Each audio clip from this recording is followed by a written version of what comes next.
What babies need most in the first 12 months, backed by science. The thing your baby needs in the first year is not a perfect schedule. It is a safe nervous system. That sounds simple, almost obvious, until you realize how many parenting worries accidentally hide the one truth babies feel first. Before babies understand words, rules, or routines, they study safety. They read it in faces, touch, timing, tension, and tone. So when a baby cries, stiffens, startles, looks away, clings, or will not settle, something deeper is happening there inside.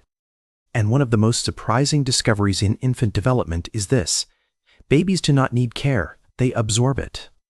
They absorb whether comfort comes quickly or slowly, whether faces soften or harden, whether distress brings connection or lonely silence. That does not mean seconds must be calm. It means your baby is building expectations about the world from moments. In the first 12 months, those expectations become your baby's emotional blueprint for sleep, trust, curiosity, regulation, and future relationships. This is why tiny interactions matter more than expensive gear, complicated hacks, or pressure from people who sound confident online. A baby can forget the brand swing they never knew, but their body remembers how it felt with you.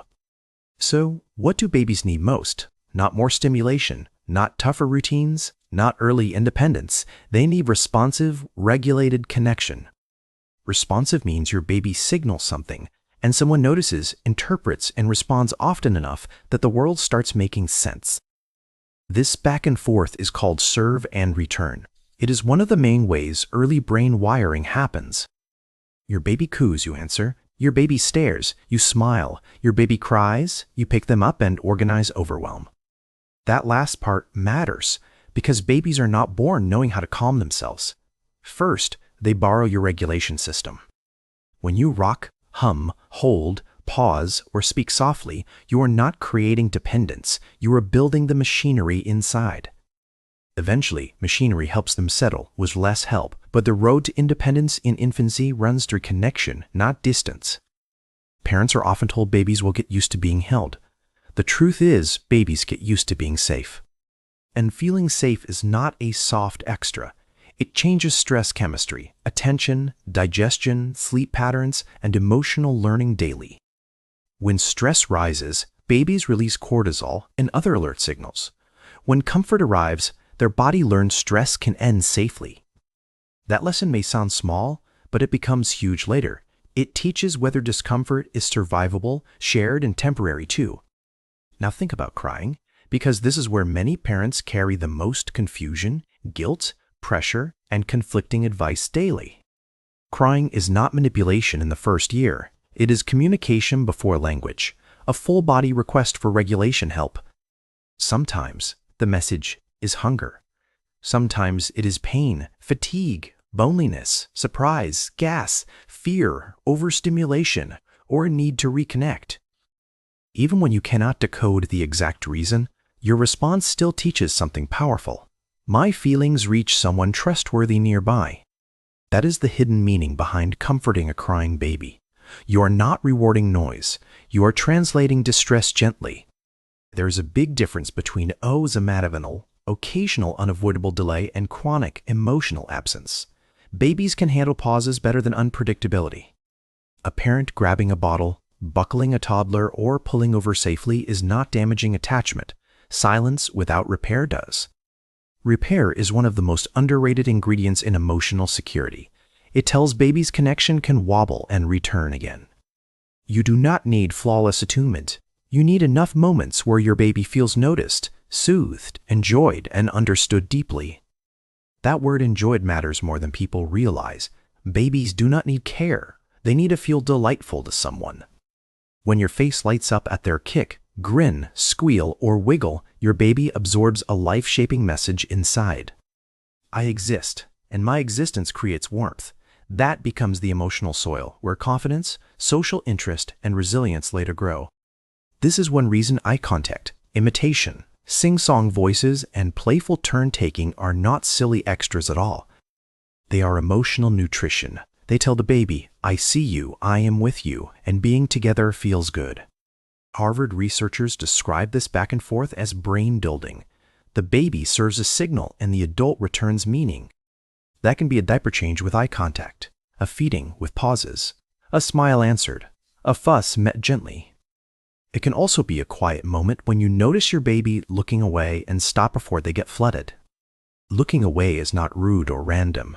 Very young babies do it when stimulation is getting too strong for them. That tiny turn of the head may mean, "Give me a second, I am still learning how much is enough." This is where many loving parents accidentally miss a hidden need. Babies do not always want more. They need matching. Matching means your response fits the baby's state. Not too intense, not too absent, not too fast, not too slow. A sleepy baby may need softness, dim light, and less chatter. An alert baby may crave play, rhythm, and smiles. An overwhelmed baby may not need another toy. They may need your chest, your breath, and a slower world again. This is co-regulation, and it is one of the most important jobs of the first year for parents. Your baby borrows your calm until their brain can create more of it alone. That takes time, not force eventually. And no, calm does not mean emotionless. Babies benefit from warm presence, not a frozen face pretending life is fine. In fact, babies are sensitive to emotional mismatch. They notice when a voice sounds gentle, but a body feels tight. They do not need perfect inner peace from you. They need enough honesty and steadiness that your comfort feels real. So if you are exhausted, stressed, or touched out, that does not make you harmful. It makes you human today. What matters next is powerful. Can you notice your stress before it spills everywhere and becomes the room's emotional weather? Babies are not judging you, but they are reading you constantly because your nervous system is their main reference point. This is why one practical gift to a baby is support for the parent: rest, food, backup, kindness, breathing room. When caregivers feel chronically overwhelmed, responsiveness gets harder, not because they do not love deeply, but because stress narrows capacity. That is why helping a parent can protect a baby. A calmer adult often becomes a safer emotional environment overall. Now let us talk about touch, because babies understand touch long before they understand explanations, schedules, or parenting philosophies fully. Gentle holding, skin-to-skin contact, rocking, stroking, and cuddling do more than comfort. They help organize the body inside. Studies on oxytocin and affectionate touch suggest contact supports bonding and calms physiology. In plain language, closeness helps babies trust. This is one reason many babies settle faster on a chest than in a gadget. Bodies speak before words can. Of course, babies also need safe sleep and safe spaces. Connection matters enormously, but it always lives beside safety too. And safety is not only physical. Emotional safety is the felt sense that distress will meet some form of help. A baby held through tears is learning something different from a baby left alone for long stretches regularly at night. The first baby may still cry hard, but their body is also learning that fear and discomfort happen inside relationship. That does not erase all stress. It changes the meaning of stress. And meaning is everything to a developing brain. Parents sometimes ask whether babies remember these months. Not like adults, but memory is bigger than conscious recall alone anyway. The body remembers patterns. The nervous system remembers what happens when hunger hurts, when separation stings, when night feels endless. Those repeated experiences become expectations, and expectations shape behavior. This is why some babies settle easily while others stay vigilant. Vigilant babies are not bad sleepers or difficult personalities. Sometimes they are simply more sensitive, more intense, or needing help. Temperament matters, and that is easy to overlook. Some babies recover quickly. Others need longer, slower support to come back. The goal is not to force every baby into the same rhythm. It is to learn your particular baby deeply. That learning happens through observation. Which cry sounds sharp? Which fuss means tired? Which squirm means too much stimulation today? When parents become curious instead of self-critical, they usually respond better. Curiosity keeps connection open while fear closes it. And babies feel that difference. A fearful adult often rushes, overtalks, or overreacts. A curious adult slows down enough first. Sometimes the hidden need behind fussy behavior is not fixing. It is feeling understood before anything else happens at all. This becomes especially important around sleep because nighttime strips away distraction. Whatever a baby feels often gets louder there emotionally. Sleep is biological, but it is also emotional. Separation, darkness, discomfort, digestion, and overtiredness can all collide at once there. A baby who wakes repeatedly is not always creating a bad habit. Sometimes they are signaling an immature regulation system. That does not mean every wake needs the same response. It means behavior has meaning before it becomes a problem. When you ask, "What is my baby communicating right now?" you move from combat into collaboration. That changes everything quietly. And collaboration is what secure attachment really looks like in daily life, not perfection. Ongoing conversation between body and caregiver. Attachment can sound abstract, but here's the simple version. Your baby builds a map of who appears when vulnerable. If care is warm and fairly consistent, the map says people are safe and I am worth comforting when needed. If care feels chaotic, frightening, or emotionally absent, the map can fill with uncertainty. Babies adapt, but adaptation has costs. This is why emotional safety is not the same as constant happiness. Babies can cry and still feel secure afterward. Security means distress does not destroy connection. Fear does not erase belonging. Needs do not make love disappear suddenly either.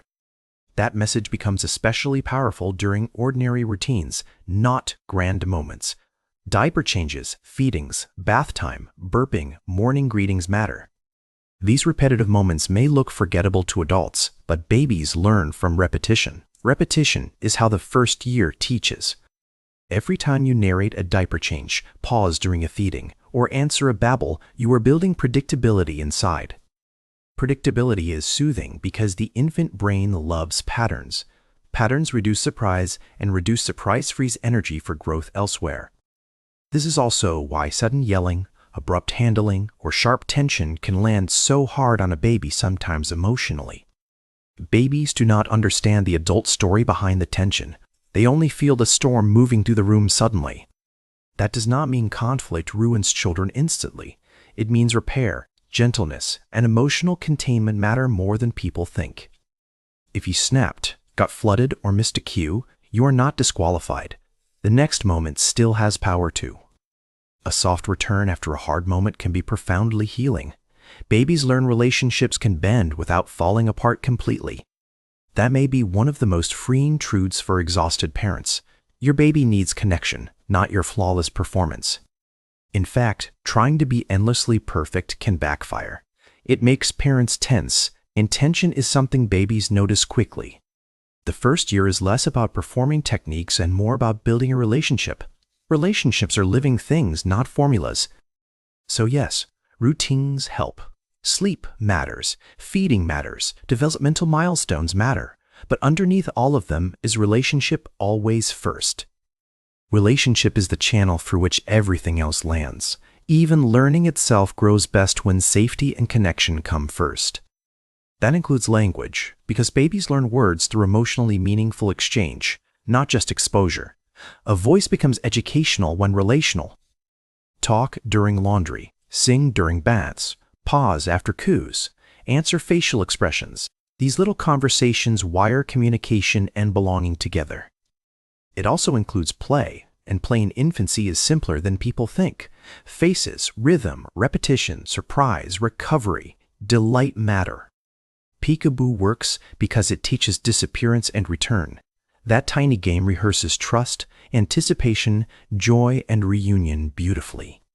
Even boredom has value. Babies do not need constant entertainment. They need space to notice, wonder, reach, and initiate things. And when they initiate, your response matters again. This is the loop that builds competence. I act. The world answers.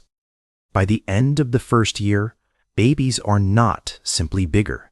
They are carrying a growing emotional philosophy inside. Do people respond? Am I safe when upset? Does closeness calm me? Can I explore and come back safely again? Those questions are not asked in words, but they are answered every day, and the answers become part of personality. So if you want the shortest scientific answer to what babies need most, it is this: responsive, loving presence daily. A steady, loving presence teaches infancy's deepest lesson. The world may feel hard, but I will not face it alone.